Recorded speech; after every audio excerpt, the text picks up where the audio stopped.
Merci de votre présentation. Merci également de votre invitation. Je vais donc vous parler de l'impact pronostic de la PAVM. Je travaille comme chercheur à plein temps à l'Université de Gand et par le passé, j'ai estimé l'impact des affections nosocomiales chez les patients en soins intensifs. Je m'occupe essentiellement de bactériémie et de résistance aux médicaments. Je travaille moins en matière de PAVM et je n'ai pas de conflit d'intérêt dans ce domaine. Alors, l'impact de la PAVM sur le pronostic, il y a deux éléments, la mortalité, bien sûr, et la morbidité. Je vais parler essentiellement de la mortalité. Dans la morbidité, il y a un certain nombre de déterminants de coûts, mais je vais concentrer mon exposé sur la mortalité. Et on l'a déjà dit, Jean, par exemple, qu'il s'agit d'une question très controversée. Pourquoi ? Eh bien, parce qu'il y a énormément de biais possibles, énormément d'approches méthodologiques avec leurs avantages et leurs inconvénients, et surtout, on peut obtenir toute une série de résultats contradictoires qui vont de pratiquement 0 à 50% de mortalité en trop excessive. Alors, la première chose dont je voudrais vous parler, c'est la différence qu'il faut faire entre la mortalité associée et la mortalité attribuable. En soins intensifs, vous savez qu'il y a risque accru d'infection, un risque accru également de mortalité. Il est bien important de comprendre que ces deux risques sont indépendants l'un de l'autre. Vous n'avez pas besoin d'infection pour mourir en soins intensifs. Donc, on part toujours de l'hypothèse qu'il existe un lien entre la gravité de la maladie et le risque d'infection. Mais nous savons que la gravité de la maladie est un marqueur important de la mortalité, du risque de mortalité à ce moment-là ou à l'hôpital. Alors, ce que je vais essayer de faire dans le cadre de ma recherche, c'est de faire la différence entre la mortalité due à la pathologie aiguë et la mortalité liées aux complications. Donc la PAVM, suite à la PAVM aujourd'hui. Et je dois dire que c'est un exercice extrêmement délicat, extrêmement complexe, parce qu'en soins intensifs, lorsque la mortalité est souvent le résultat de toute une série de complications. Il est bien difficile de faire la différence entre la cause et le résultat. C'est pourquoi c'est assez difficile à déterminer. Alors, je voudrais maintenant passer en revue certains facteurs de confusion qu'il faut prendre en compte. Alors, les soins intensifs, c'est une combinaison entre des conditions sous-jacentes et une pathologie aiguë. Et je tiens à souligner cet élément. Ces deux choses ont un impact sur les complications et le décès éventuel. Parce qu'un patient qui n'a pas de conditions sous-jacentes va se remettre beaucoup plus facilement d'un patient ayant des conditions sous-jacentes. Un patient qui a des conditions sous-jacentes court le risque de complications, court davantage de risques de complications comme une pneumonie.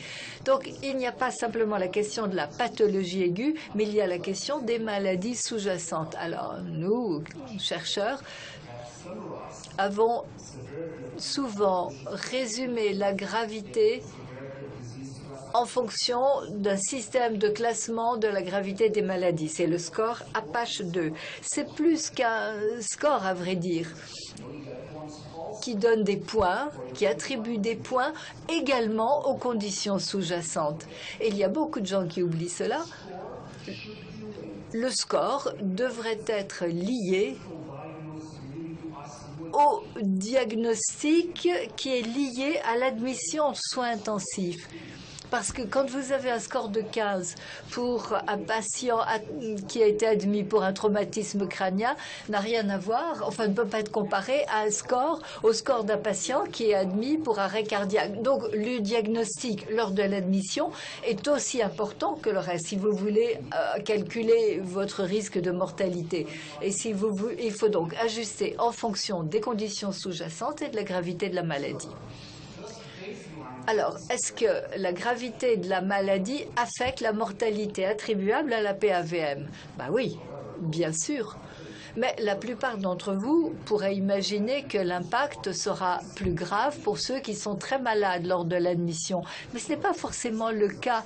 J'ai retenu 3 études qui indiquent que l'impact de la PAVM est plus faible chez les malades qui semblent les plus gravement atteints lors de l'admission. Pourquoi? Ben parce que si vous entrez en soins intensifs avec une mortalité attendue de 80%, que vous ayez plusieurs complications ou non, ça n'a pas beaucoup d'importance. Malheureusement, l'issue est pratiquement certaine. Alors que quelqu'un qui a un bon prognostic et des complications sévères, le risque est beaucoup plus grave. Alors, qu'en est-il maintenant? Donc, moi, j'ai parlé de la gravité de la maladie quand vous entrez en soins intensifs, les premières 24 heures. Mais vous savez que la sévérité de la maladie évolue en soins intensifs et que on peut se poser la question si cela est important du point de vue de la PAVM. Bien, nous savons que ces différences peuvent être importantes. Vous pouvez partir de l'hypothèse que la PAVM se développe au fur et à mesure du temps. Et donc, certaines études tiennent compte de ce qui se passe 1 jour ou 3 jours même avant la PAVM, avant le développement de la PAVM. Par ailleurs, il faut bien se rendre compte que ces systèmes de score très précis comme MAPH2 ou SAPS2 prédisent la mortalité à l'hôpital, quelle que soit la durée d'hospitalisation du patient en soins intensifs. Que vous y passiez 2 jours ou 33 jours, ils n'en tiennent pas compte. Donc il est probable, en tout cas c'est un avis personnel, mais comme je vous l'ai dit, la question est controversée. Si vous tenez compte de la sévérité de la maladie lors de l'admission, et puis que vous ajoutez la durée de séjour, vous vous rapprochez probablement très sensiblement de la réalité. Alors, la durée de séjour. Les infections nosocomiales surviennent en général chez les patients qui passent plus longtemps en soins intensifs que les autres. C'est donc quelque chose à prendre en compte. A priori, on imagine que les gens qui vont rester longtemps en soins intensifs auront de mauvais résultats parce qu'ils sont très malades. Oui et non, en fait. Ces patients, bien sûr, ne sont pas ceux qui ont une pathologie très faible. Sinon, ils n'y passeraient pas 2 ou 3 semaines en soins intensifs. Mais en tout cas, ils ont survécu à la phase aiguë.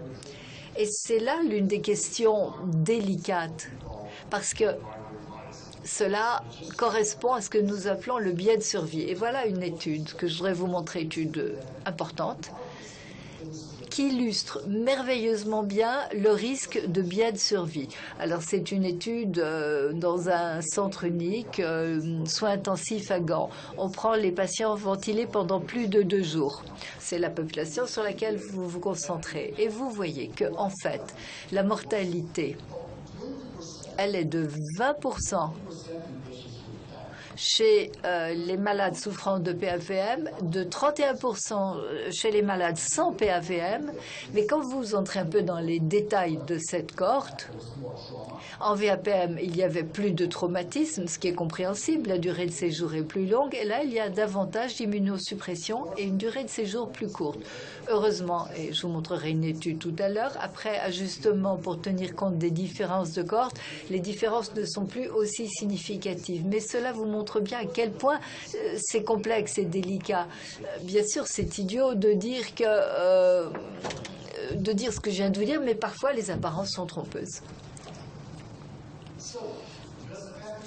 Alors, est-ce que la résistance multimédicaments et pathogène affecte le résultat? Alors là, c'est quelque chose de tout à fait arbitraire, une division tout à fait arbitraire entre virulence élevée, MDR élevé. C'est totalement arbitraire, je reconnais, comme séparation, comme division.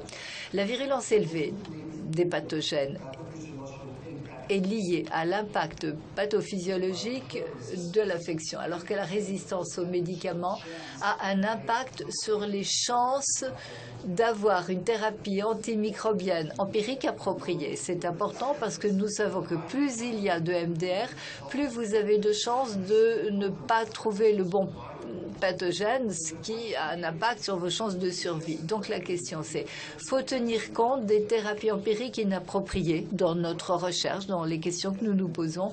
À nouveau, la réponse est oui et non. Je dirais la chose suivante. Si la MDR, la résistance multimédicaments, a un impact sur le taux de thérapie empirique inappropriée, c'est un peu les règles du jeu, c'est la vie, c'est la réalité. Mais en même temps, on ne mesure pas simplement l'impact de la résistance, on mesure l'impact de l'erreur de thérapie appropriée. Mais il y a également un problème méthodologique qui se pose. Parce que quand on utilise par exemple la régression logistique, il est interdit d'ajuster pour tenir compte des variables qui se trouvent entre la voie biologique, entre le début de la complication, le début de la PAVM et le résultat lycée. C'est une chose qu'on ne fait pas. Donc, stricto sensu, vous pouvez ne pas ajuster pour tenir compte des thérapies inappropriées. Est-ce que c'est véritablement interdit? Non. Moi, ma recommandation, c'est, si vous faites un article, d'avoir deux modèles de régression. Un avec et un sans ajustement pour tenir compte de la thérapie inappropriée. Et au lecteur de décider de ce qui lui semble le plus important. Alors, la définition de la PAVM, on peut imaginer qu'il existe une relation entre une certitude diagnostique très stricte, très forte, et une infection ayant un impact plus fort. Ça semble,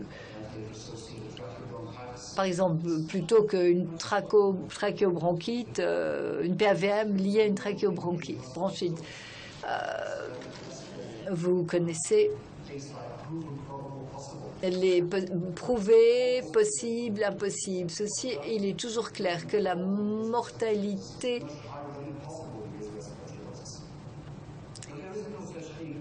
en cas de spéculose invasive. Mais bon, on l'a ou on ne l'a pas. Donc le degré de certitude du diagnostic est quelque chose de très important à prendre en considération. En tant que chercheur, je pense qu'il est très important d'être conséquent avec les définitions que l'on utilise.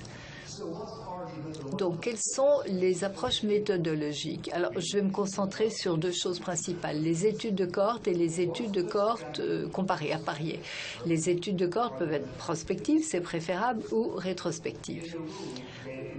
En général, elles prennent en compte tous les cas admis en soins intensifs, ce qui est une bonne chose parce que vous réduisez le risque de biais de sélection, mais en revanche, si vous retenez tous les patients admis en soins intensifs, vous allez avoir toute une variété de cas, ce qui va poser un problème d'ajustement. Ensuite, vous pouvez ajuster pour tenir compte des facteurs de confusion en utilisant la régression logistique ou la régression de Cox. Et cette analyse statistique vous donnera une association indépendante entre facteurs de risque et résultat binaire, qui est la mortalité. Maintenant, vous avez des modèles multi-états qui sont infiniment plus complexes, que je ne recommande pas aux cliniciens qui veulent faire une recherche. Pour les modèles multi-états, il vous faut toute une équipe statistique et vous en avez besoin pour l'analyse d'inférence causale. Parce que là, il s'agit de statistiques très avancées, très complexes, à considérer comme à ne pas faire seul, disons. Alors, certaines de ces études, je vais les passer en revue brièvement maintenant. Alors, ça, c'est une étude avec le biais de survie dont je parlais tout à l'heure. Une cohorte de 1300 patients, 400 ventilés, donc 1300 patients ventilés, pardon. Non, pardon, je me reprends. 300 patients présentant PAVM dans le sous-ensemble de ceux qui ont été ventilés pendant plus de 2 jours. Je vous prie de m'excuser, je m'étais trompée. Dans la cohorte totale, il est clair que la PAVM avait un risque de mortalité beaucoup plus important, 20% par opposition à 12%. Mais si on s'intéresse aux patients ventilés pendant plus de 2 jours, c'est le contraire, c'est-à-dire 20% pour la PAVM et 12% pour les non-VAPM. Et suite à une régression logistique, il s'est avéré qu'il n'y avait pas véritablement de différence, qu'en fait, il y avait même un résultat négatif pour la VAPM, pour la PAVM. Donc, pas de différence de mortalité sur la base de cette étude.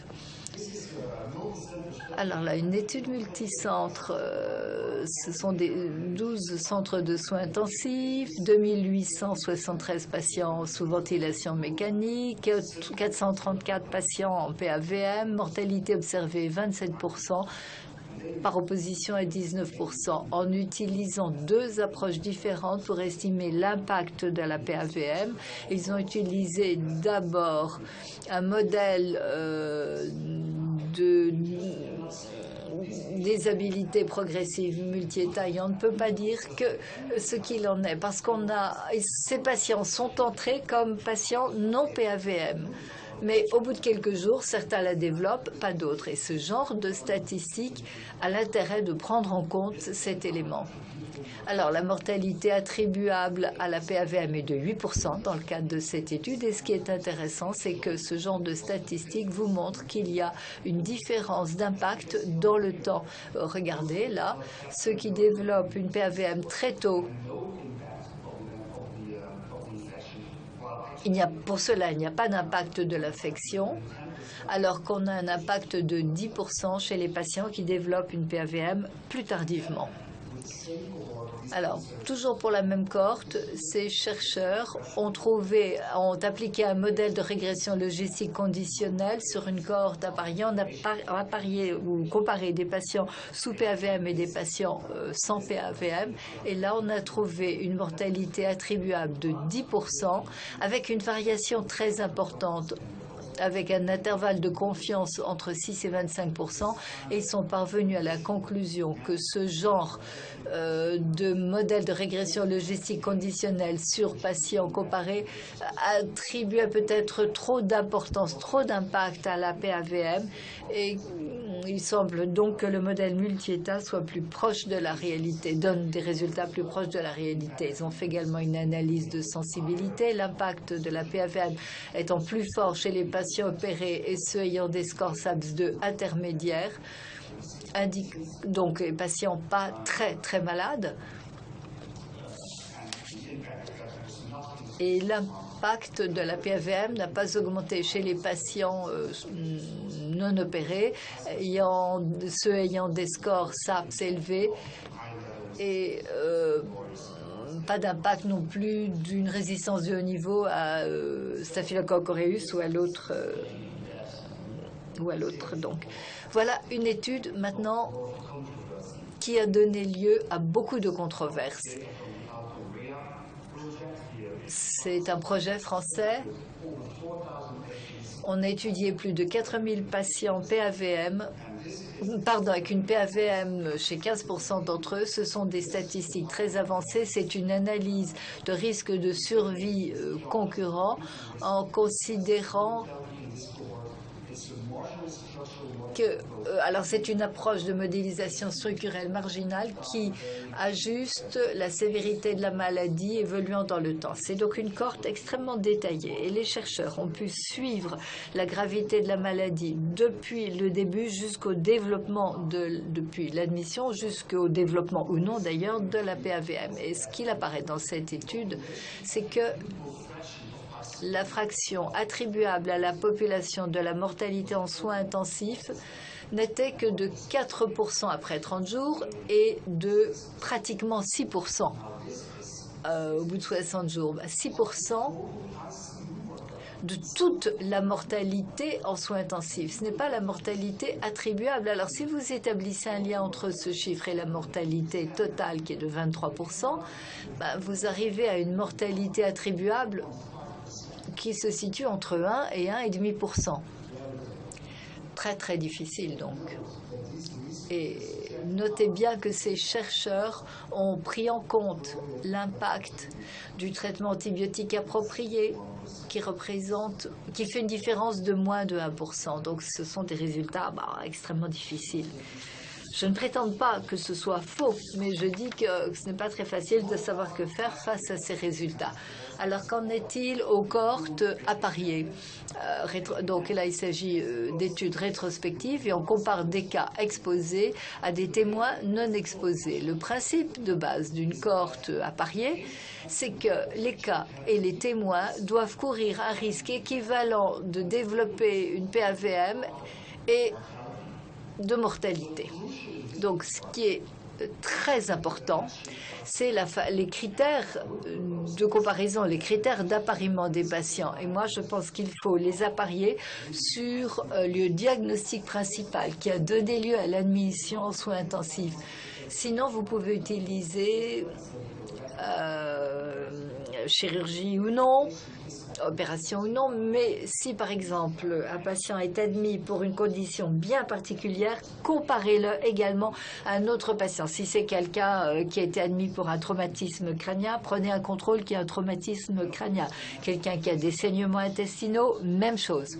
Alors ensuite, il faut une gravité de la maladie qui a le même score APH2 ou SAPS2, et il faut que le temps d'exposition soit le même. C'est-à-dire qu'il faut que le patient soit resté en soins intensifs aussi longtemps que le témoin. Ce qui vous donne à ce moment-là deux groupes de patients, un groupe avec PAVM, un groupe sans PAVM, mais où le risque de PAVM et le risque de mortalité sont a priori les mêmes.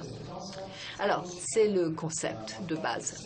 Alors, vous avez une mortalité de 60% chez les patients VAPM. Les témoins ont une mortalité de 40%.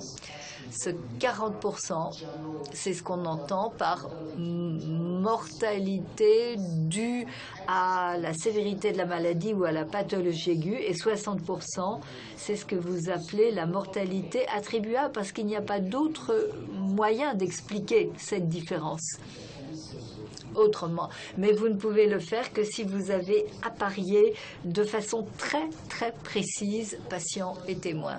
Alors, on a une étude canadienne maintenant, 173 cas, 173 témoins.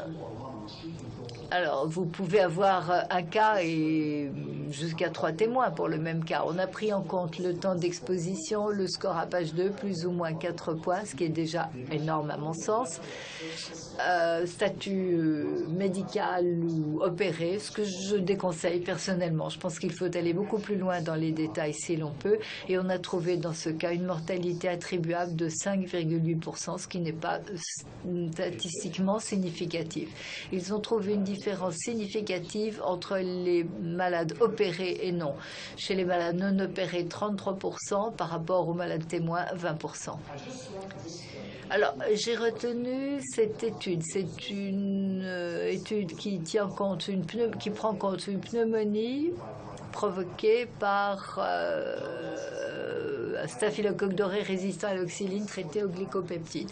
Alors, on a comparé en fonction de la catégorie de diagnostic le score APH2, la mortalité attribuable est de 23%. Sur le plan statistique, pas significatif à-t-on considéré par rapport au nombre vu le nombre de patients concernés. Alors, pour conclure cette histoire, ces cohortes, j'aimerais vous donner reprendre un article qui a une dizaine d'années. Depuis, il s'est produit beaucoup de choses, mais j'aime beaucoup ce tableau parce qu'il montre que, en utilisant la même méthodologie, on peut avoir même si les critères de comparaison ne sont pas les mêmes, vous avez une mortalité attribuable qui va de 0% à 50%. Une variation énorme, donc. Est-ce que vous trouvez que c'est une bonne chose? Oui, moi je dirais que oui, parce que je me refuse à croire que l'impact de la PAVM n'est que de 1 ou de 5 ou de 10%. Je ne peux pas le croire. Je pense que les choses peuvent varier en fonction des situations, en fonction des cas ou en fonction de votre niveau de soins. Je ne peux pas imaginer que dans des pays comme la France ou dans la Belgique, on obtienne des chiffres de 1 ou 2%. Mais je peux bien croire que la mortalité attribuable est de 20% dans certains pays d'Amérique du Sud. Ça me semble tout à fait envisageable. Alors, avantages et inconvénients des approches de cohorte à parier. Contre, inconvénients. Certains considèrent qu'on a tendance à surestimer la mortalité attribuable dans ce genre de recherche. Cela dit, il y a des études fondées sur cette approche qui ne font pas apparaître de mortalité attribuable. La plupart des études sont fondées sur la gravité de la maladie lors de l'admission. Je vous ai dit que c'était difficile de prévoir la mortalité sur la base de ces premières journées. La fiabilité du groupe témoin dépend des critères de comparaison qui me semblent essentiels. Et cela prend énormément de temps, croyez-moi. Alors maintenant, quels sont les avantages de ces études? D'abord qu'elles sont très faciles à comprendre comme concept. Même une analyse de régression logistique, vous mettez vos variables, vous cliquez sur OK et vous avez votre résultat. Avec les études de cohorte à parier, vous contrôlez complètement ce qui se passe dans votre approche. En outre, et c'est un aspect qui me plaît énormément, c'est que c'est une approche très simple. Si vous appariez en fonction de la catégorie de diagnostic et sur le score APACHE2 ou SAPS2, vous pouvez calculer la mortalité attendue. Et quand vous avez la mortalité attendue des témoins, vous avez la mortalité observée des témoins, vous pouvez comparer votre groupe. Et si la mortalité attendue est de 20% et que le groupe témoin a une mortalité de 50%, vous vous dites que vous avez sans doute fait une erreur. Bon, si vous êtes à 22, 23, 24%, vous pouvez bien considérer que votre groupe témoin est fiable. Et donc là, vous pouvez faire confiance aux différences que vous allez observer entre cas et témoins. Et puis le dernier élément, je l'ai déjà évoqué tout à l'heure. En conclusion, donc, les estimations de la mortalité attribuable de la PAVM dépendent d'un certain nombre de choses à prendre en considération.